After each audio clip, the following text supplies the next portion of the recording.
आमची मनसेसोबत युती नाही, काँग्रेसचे प्रभारी रमेश चेन्नीथलांचं वक्तव्य आहे। युती संदर्भात कोणी आम्हाला सांगितलंही नाही असंही चेन्नीथला स्पष्टच करताय।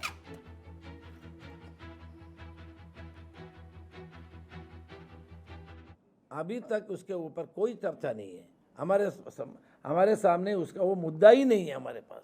इलेक्शन कमीशन के पास जाना, अगर सारे पार्टियों को बुलाए, हम भी जा रहे हैं उसमें, क्योंकि हमारे प्रोग्राम है। हमने, हमारे नेता राहुल गांधी ने उसको आगे बढ़ाया था। इलेक्शन कमीशन के ऊपर उन्होंने सारे जो गलती हुआ है, वोट चोरी हुआ है, सबके बारे में हमारे नेता ने बोला है। लेकिन एमएनएस के साथ उनको महायुति में, महाविकास आघाड़ी में ज्वाइन करने का कोई बात नहीं हुआ है, कोई चर्चा नहीं हुआ है, कोई किसी ने भी हमसे जिक्र भी नहीं किया है। या सगळ्याविषयी अधिक माहिती घेण्याकरता थेट जाऊया आपल्या प्रतिनिधी मीनाक्षी म्हात्रे यांच्याकडे। मीनाक्षी, आपण पाहतोय रमेश चेन्नीथलांचं अतिशय मोठं खरं तर हे वक्तव्य काल जर आपण पाहिलं तर मनसेकडून सांगण्यात आलेले, विशेषतः राज ठाकरे यांच्याकडून सांगण्यात आलंय युती संदर्भात वक्तव्य करू शकता तशी परवानगी शिवतीर्थावरून देण्यात आली आहे।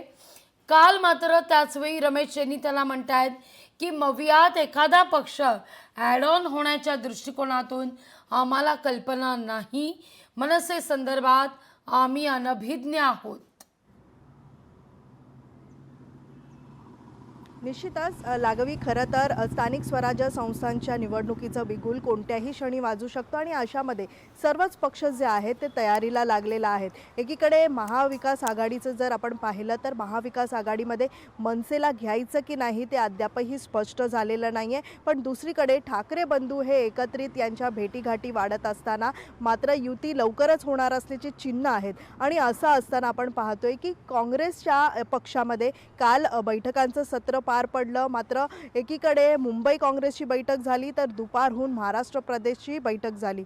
मात्र रमेश चेन्नीथला जे महाराष्ट्र प्रभारी आहेत यांच्या उपस्थितीत ही बैठक झाली आणि काल बैठकीमध्ये सगळेच प्रमुख काँग्रेसचे नेते होते, पदाधिकारी होते आणि यांच्या सगळ्याच बैठकीमध्ये ज्यावेळी आढावा घेण्यात आला त्यावेळी मनसेसोबत युती करणार नसल्याचा सूर पाहायला मिळाला आणि त्यानंतर याबाबतची जी मागणी एकमुखानं जी मागणी करण्यात आली ती आता दिल्ली हायकमांडकडे रमेश चेन्नीथला हे पोहोचवणार आहेत। याच आठवड्यामध्ये ते भेट घेऊन या संदर्भातली माहिती देणार असल्याचं कळत आहे। त्यामुळे काँग्रेसच्या या सगळ्याच भूमिकेनंतर काँग्रेस एकला चलो रेचा नारा घेऊ शकते। तर दुसरीकडे उद्धव ठाकरे आपण पाहतोय महाविकास आघाडी ज्यावेळी स्थापित झाली त्यावेळी काँग्रेस महत्त्वाचा पक्ष होता आणि या काँग्रेसच्या सगळ्याच भूमिकेमुळे कुठेतरी येणाऱ्या निवडणुकीमध्ये मोठा फटका देखील बसू शकतो। मात्र खरं तर पाहायला गेलं तर ठाकरे बंधू हे एकत्रित येत असताना मात्र जर काँग्रेस महाविकास आघाडीमधनं बाहेर पडली आणि एकला चलो रेचा नारा घेतला तर मात्र काय नेमकी चित्र असेल हे देखील बघणं महत्त्वाचं राहील। पण मात्र तत्पूर्वी आपण पाहतोय की अद्यापपर्यंत यावरती कोणताही निर्णय झालेला नाही आहे। मग मात्र उद्धव ठाकरे यांना आपला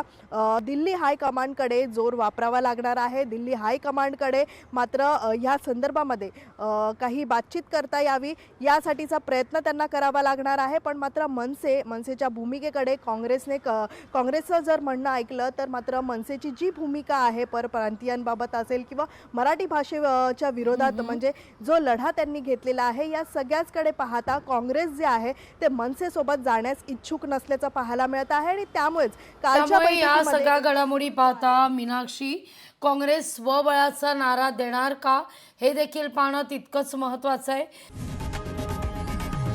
लोकशाही मराठी ऐका, पहा, जागरूक रहा।